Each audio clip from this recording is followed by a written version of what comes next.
नमस्कार दोस्तों, आज की इस वीडियो में मैं आपको इंदिरा एकादशी की बहुत ही सरल पूजा विधि बताने जा रही हूँ।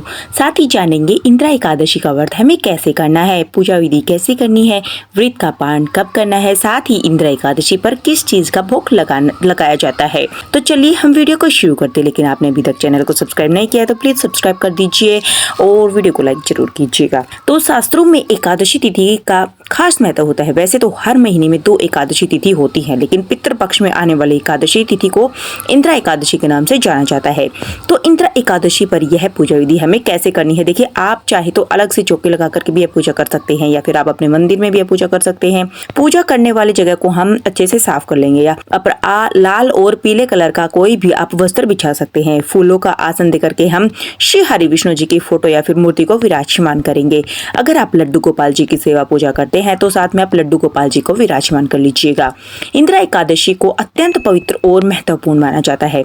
ऐसी मान्यता है कि इस दिन व्रत करने से और श्रद्धा तर्पण करने से पितरों का आशीर्वाद प्राप्त होता है, साथ ही उन्हें मुक्ति या फिर मोक्ष की प्राप्ति होती है। तो इंदिरा एकादशी पर शालिग्राम भगवान जी की भी पूजा आपको जरूर करनी चाहिए। हम थोड़े से फूलों के आसन दे करके हम गणेश भगवान और शालिग्राम भगवान जी को भी विराजमान कर लेंगे। साथ में हम गाय माता को भी विराजमान कर लेंगे।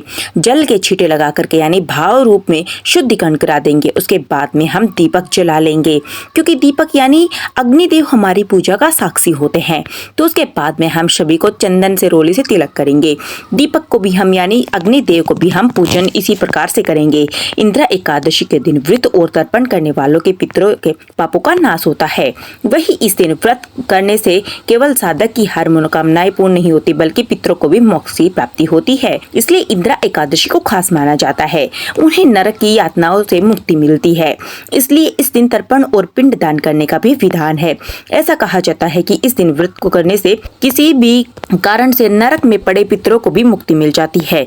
वही इस दिन व्रत करने वाले व्यक्ति को वैकुंठ धाम की भी प्राप्ति होती है। चंदन तिलक करने के बाद में हम रोली से तिलक कर देंगे और फिर हम तेल समर्पित करेंगे, क्योंकि एकादशी की पूजा में चावलों का प्रयोग नहीं किया जाता है। साथ ही सभी भगवान को हम वस्त्र स्वरूप कलावा समर्पित करेंगे। अगर आपके पास जनेऊ है तो आप गणेश भगवान को और शालिग्राम भगवान को और विष्णु भगवान को आप जनेऊ भी समर्पित कर सकते हैं। साथ में हम पूजा में फूल जरूर से समर्पित करेंगे। जो भी फूल आपको आसानी से मिल जाते हैं वो आप इंदिरा एकादशी में फूलों को जरूर समर्पित करें। इसके बाद में हम लड्डू गोपाल जी को, विष्णु भगवान जी को हम इत्र लगाएंगे और भोग समर्पित करेंगे। तो यहाँ पर लड्डू गोपाल जी को, श्री हरि विष्णु को और शालिग्राम भगवान को हमने भोग समर्पित कर दिया है, और गणेश भगवान को हमें अलग से भोग समर्पित करना होता है, क्योंकि गणेश भगवान के भोग में तुलसी दल नहीं रखा जाता है।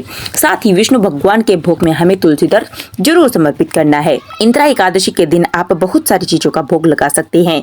अगर बहुत सारी इन चीजों में से कुछ भोग आप ना लगा सके तो एक चीज का भोग आप अवश्य लगाएं। इंदिरा एकादशी पर भगवान श्री हरि विष्णु जी को पंजीरी का, केसर की खीर, पंचामृत, बेसन के लड्डू, पीले लड्डू, पंचमेवा, केले और कद्दू का हलवा, ऐसी चीजों का भोग आप लगा सकते हैं। भगवान विष्णु जी को तुलसी दल भोग में जरूर रखिएगा, क्योंकि तुलसी दल हमारे श्री हरि विष्णु को अत्यंत प्रिय है। तो हम इंदिरा एकादशी की फिर कथा पढ़ेंगे। तो जिस भी पुस्तक से आप कथा पढ़ना चाहते हैं उस पुस्तक को पहले हम तिलक कर देंगे।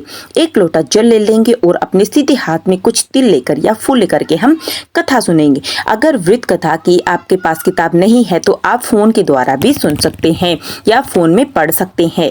जब हमारी कथा पूर्ण हो जाएगी, अपने हाथ में हमने जो फूल और जो तिल रखे थे वह हम श्री हरि विष्णु जी को समर्पित कर देंगे। और जिस भी पुस्तक में हमने एकादशी की कथा पढ़ी है उसे हम चौकी पर अथवा मंदिर में विराजमान कर देंगे। धूप दीप दिखाएंगे और फिर आरती करेंगे। आप चाहे तो कपूर से आरती कर सकते हैं, या फिर आप जो आपने दीपक जलाया है आप उससे भी आरती कर सकते हैं। अपने सामर्थ्य के अनुसार कुछ ना कुछ दक्षिणा जरूर समर्पित करें, क्योंकि दक्षिणा हमारी पूजा में रही कमियों को पूरा करती है। आरती करने के बाद में हम हाथ जोड़कर पूजा में रही कमियों के लिए क्षमा याचना करेंगे और अपने पितरों को मोक्ष की प्राप्ति के लिए प्रार्थना करेंगे। पूजा पूर्ण होने के बाद में 1 लोटा जल सूर्य भगवान को अर्घ देंगे और इस तरह से हमारी इंदिरा एकादशी की जो पूजा होती है वह पूर्ण हो जाएगी। जब दीपक शांत हो जाएगा तो हम भोग प्रसाद जो हमने चढ़ाया है वह हम घर के सभी सदस्यों में बांट सकते हैं। आपने दक्षिणा चढ़ाई वह आप किसी गरीब को या फिर किसी कन्या को दान दे सकते हैं, या आप लड्डू गोपाल जी के लिए कोई भी सामान ले सकते हैं। और लड्डू गोपाल जी को एकादशी की पुस्तक, श्री हरि विष्णु जी की फोटो और गणेश भगवान को हम यथास्थान पर मंदिर में विराजमान कर देंगे और फूल पत्तों को आप किसी भी गमले में या क्यारी में डाल सकते हैं।